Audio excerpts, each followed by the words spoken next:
Ladies and gentlemen, I stand here today with a heart full of love and a deep conviction that America, our beautiful land of freedom and opportunity, is in desperate need of feeling, a feeling that can't come from political promises, pills, or temporary relief. No, the healing we need is the kind that touches souls, restores hearts, and uplifts minds. It's a healing only Jesus can bring. I know there are many of us struggling in the shadows, battling the darkness of anxiety, depression, and despair.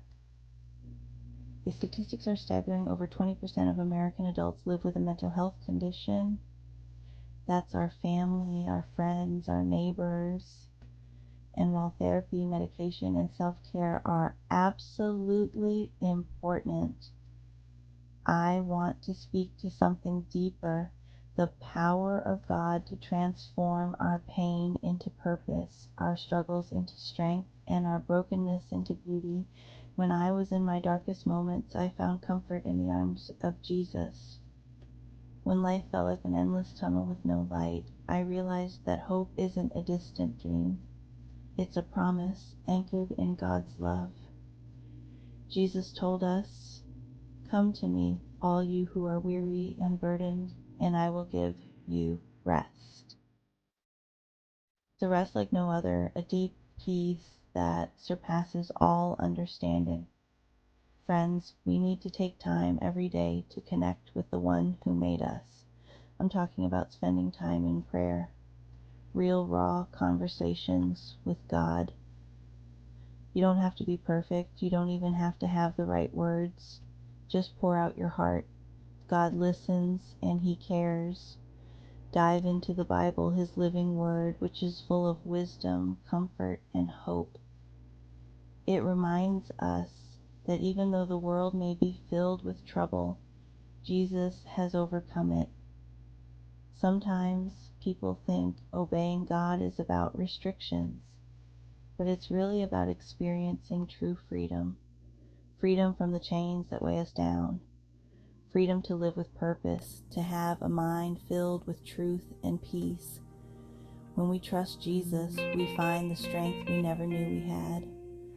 Our capacity to endure grows because His Spirit works in us, guiding, healing, and empowering us.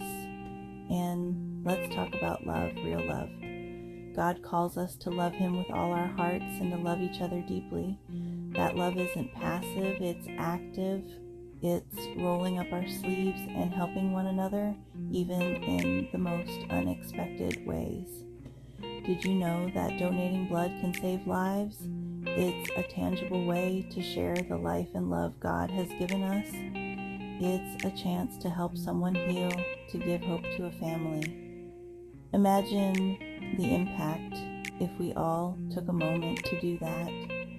I feel compelled to mention my loving Antonio. He's a reminder to me every day of God's grace, of the power of love, and the strength that comes from believing together. God has used His gentle spirit to bring hope into my life, and I believe we all need people like that. America, the time is now. Let's open our hearts to God's truth and healing. Let's be a people who don't just talk about hope, but live it, spread it, and share it. Let's be a nation that loves boldly, trusts deeply, and follows Jesus courageously. Together we can find the healing we've been searching for. God bless you, and may His love and peace rest upon you all. Like, comment, and follow for more positive thoughts and healing together.